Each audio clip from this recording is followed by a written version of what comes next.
Yeah, I mean, whereas I'm watching it and thinking this is ridiculous. But I think, and there is a subset of like Christian propaganda films out there. We've covered the likes of God's Not Dead and Left Behind on our podcast. Yeah, we have an Easter tradition of doing this sort of Christian film. But they're a really fascinating, subgenre of film. These films that are made for peanuts. Like $1 million budget rather than multi-million-dollar, and then they'll be one of the highest, most profitable films of the year that year because they know their audience they're playing to, and they play to them very well, and they're very well marketed.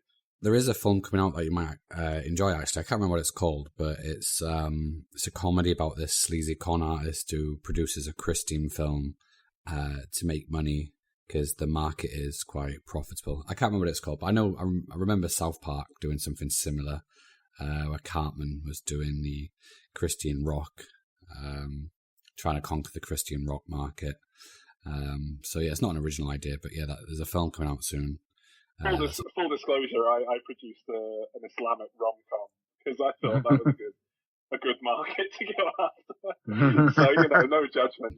You can plug it if you want. Or what was it called again? Was it Finding Fatima? Wasn't Finding it? Fatima. Whatever.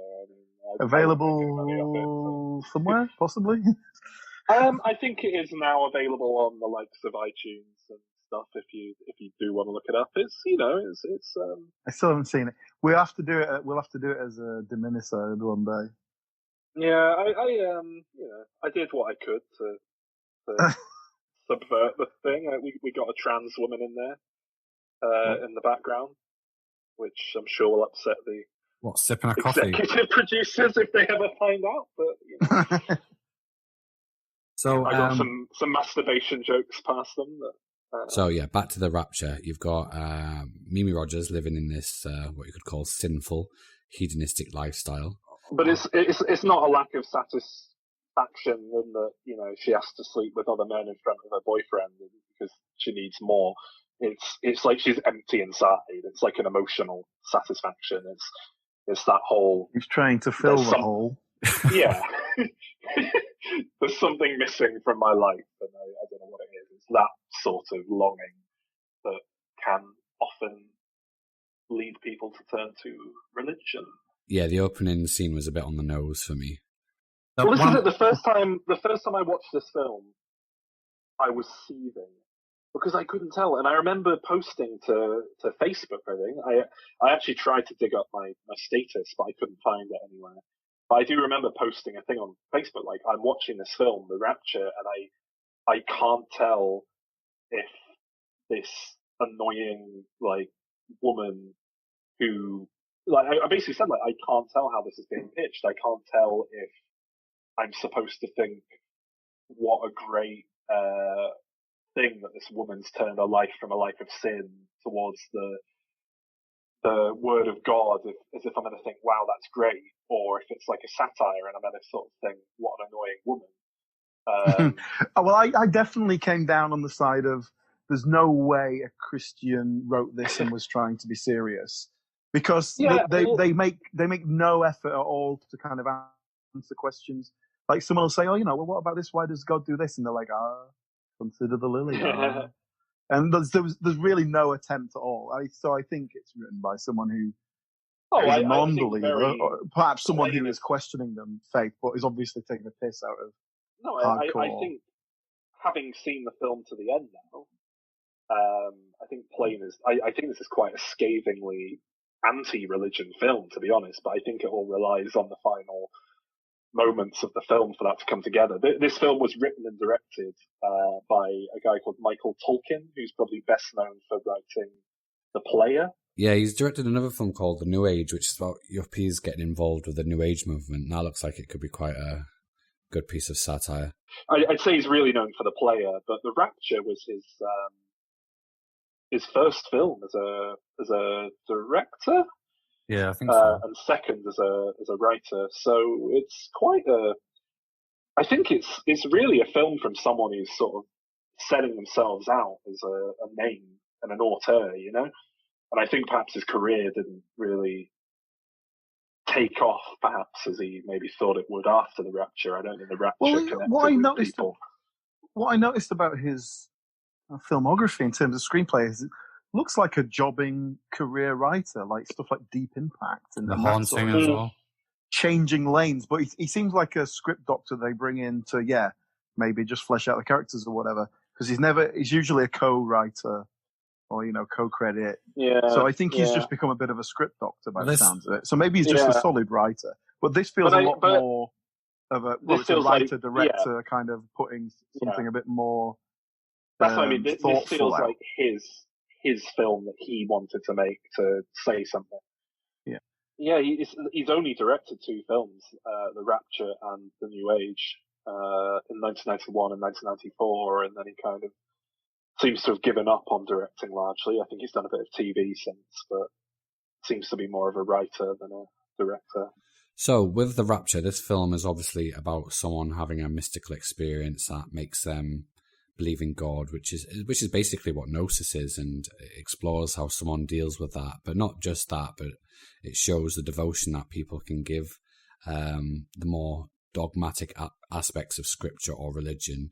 The moment they get these experiences, instead of taking a breather to comprehend what went on, she doesn't do that. She doesn't grapple with it or to try to rationalize it or think of the implications. She just has this almost creepy dedication to God, and it's kind of infuriating, and it doesn't really question the motives of God, or she doesn't really question the motives of God towards the end of the film. But she doesn't have any clear-cut moment that makes her believe, from what I remember, does she? She just kind of falls in with a crowd of.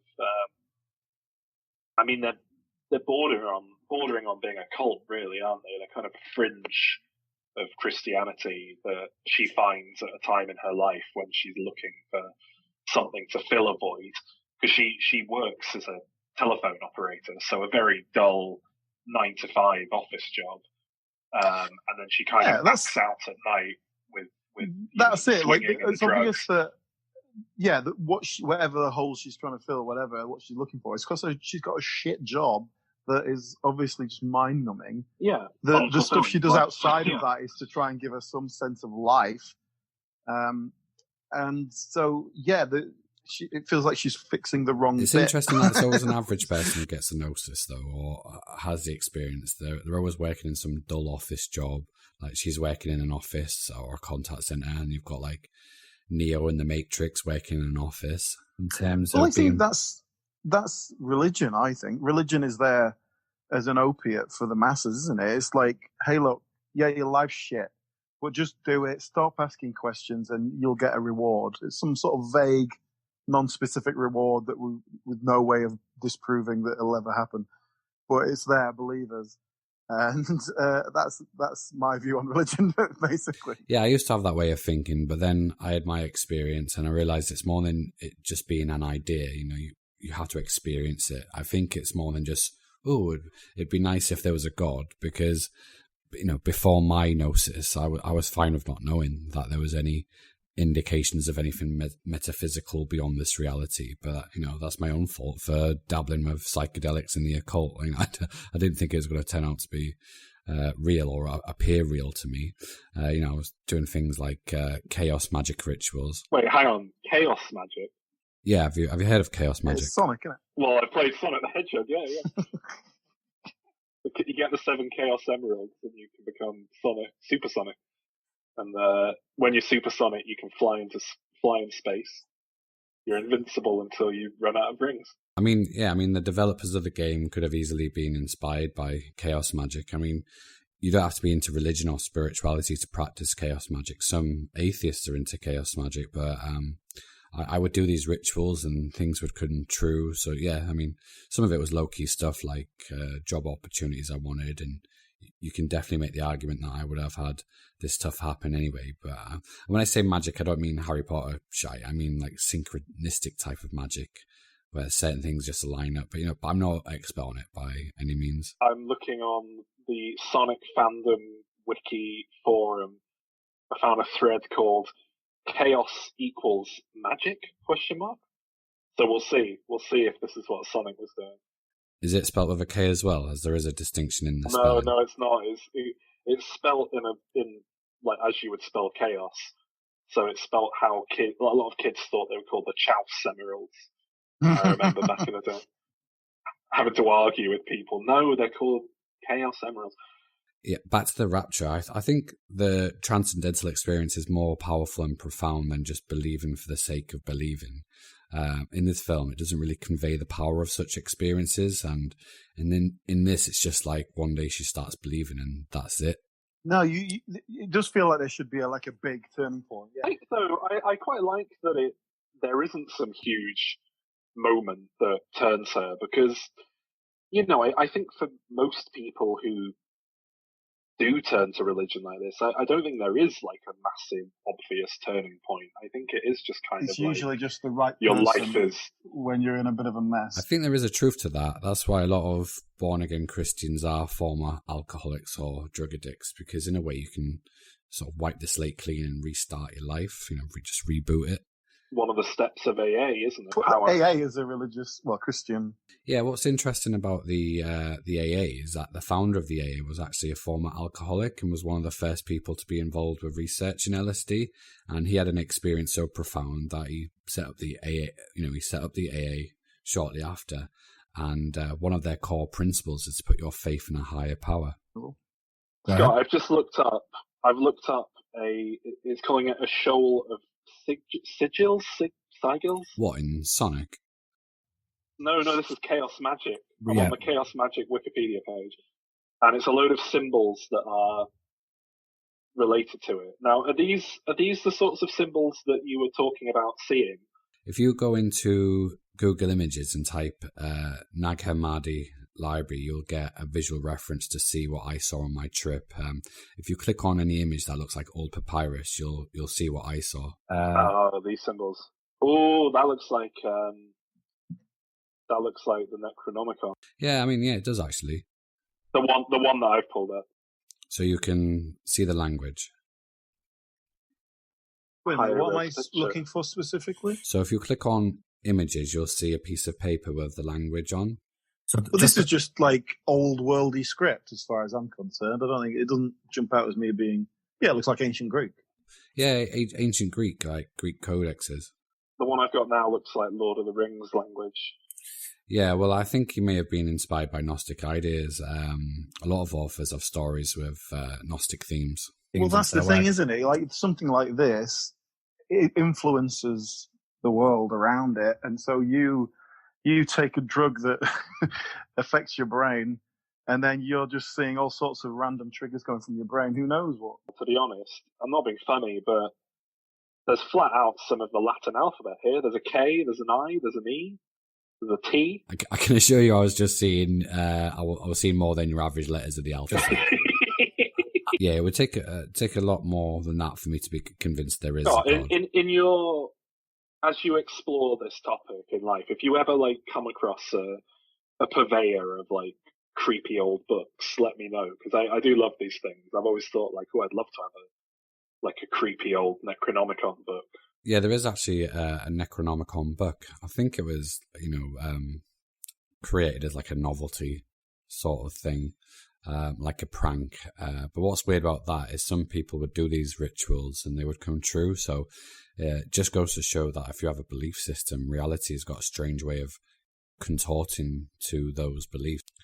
But yeah, that language is what I saw on my trip, and through synchronicity, I recognized it when I stumbled upon a video on Gnosticism. So I'm still puzzled. It's so strange that would be in my, why would that be in my subconscious? Perhaps it wasn't. I'm not here to challenge your. Yeah, feel free to go for it. Me, that would the most obvious explanation for that would be, you see some symbols, whatever. You see something else. Maybe it's just similar enough to make you think, oh yeah, that was it, and then your brain will manufacture the memories of yeah, that's definitely what I saw actually. Yeah, I understand that, but when I saw it on my trip, I saw it with crystal clear clarity, and when I saw it again on the video, it wasn't a vague memory, it was the same language, and what you're saying is a valid rational argument for what I experienced. I must say, whenever I've been hit by, occasionally I will get struck with very severe, I don't think I've ever had deja vu, but I've had, is it deja étendue? Am I getting that saying right? Deja Étendue, which is the